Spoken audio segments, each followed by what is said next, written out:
That's a bad thing to do at this time, but great being with you. How about the score? How about this performance? Blocking and tackling. I don't know much about football, but it looks pretty good to me. You ever up 28-0?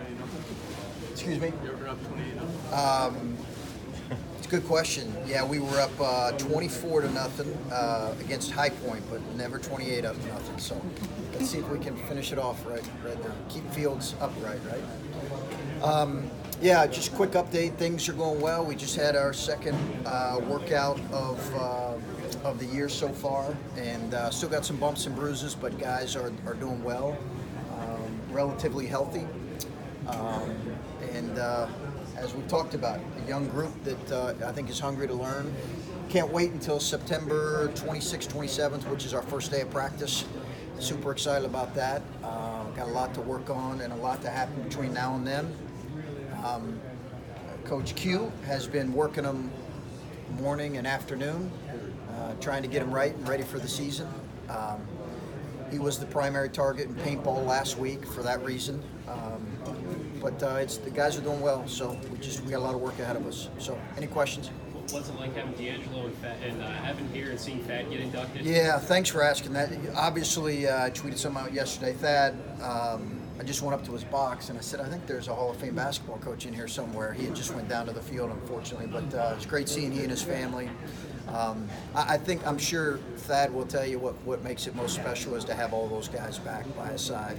And as a coach, that's why you do it. So it's really cool. Obviously, extremely well deserved. His tenure here, I've spoken about that. It's the best. So glad he and his family are coming back and having another day to enjoy all of the fruits of their labor here. So, Coach, you followed some great coaches. Yeah.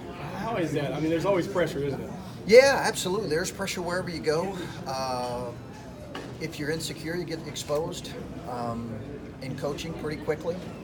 You got to be who you are and do it as well as you can do it and not try to mimic anyone else. That's the way we've tried to do it, and appreciate what came before you, and have a lot of respect. It's hard to win games. It's hard to win championships.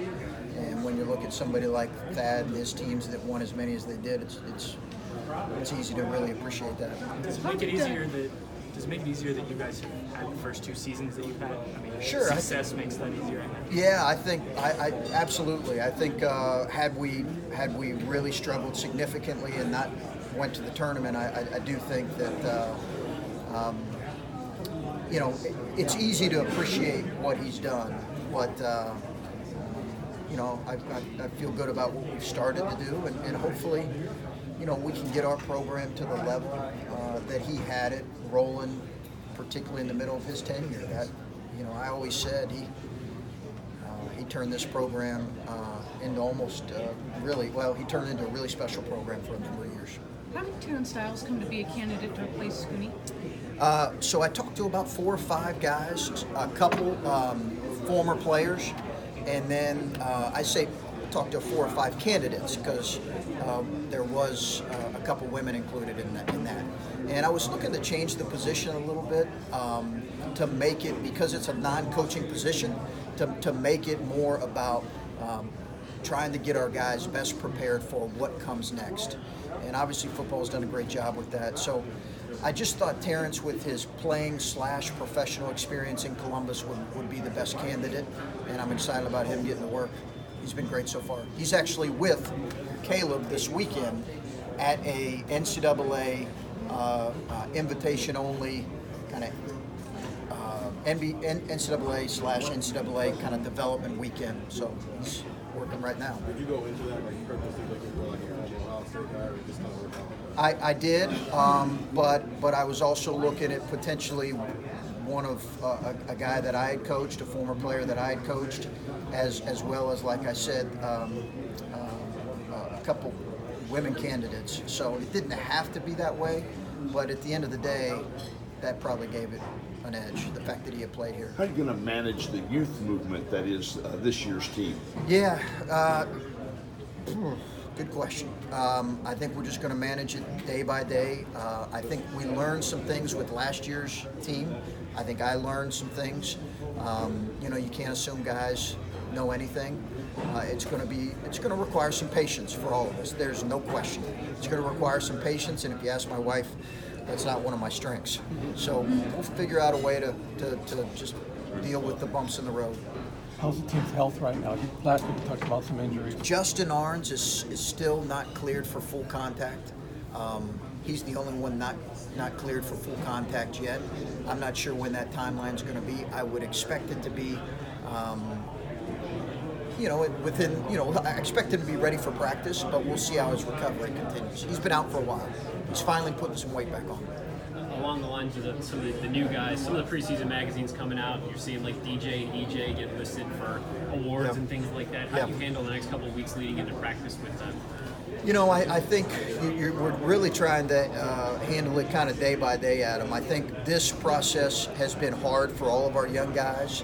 The grind that is, in high school, you have a little bit of a preseason, but you don't have a month and a half of conditioning before you start to actually get into full practice. So I think that's been a transition for them, understanding just how hard you have to work before you even step foot into an official practice. They're good players.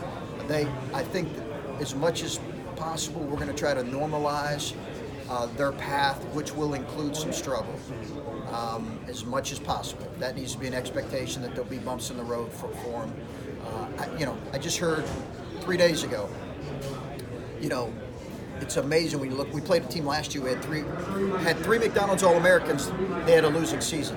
So the reality is it's got to be a blend of our older guys and our younger guys. Is there a combination of embracing the expectations, but also humbling them and saying, they haven't accomplished anything? Yeah, I think given some of the frustrations we had last year, I think our returning guys understand how hard it is. Our new kids don't yet because they haven't been through it.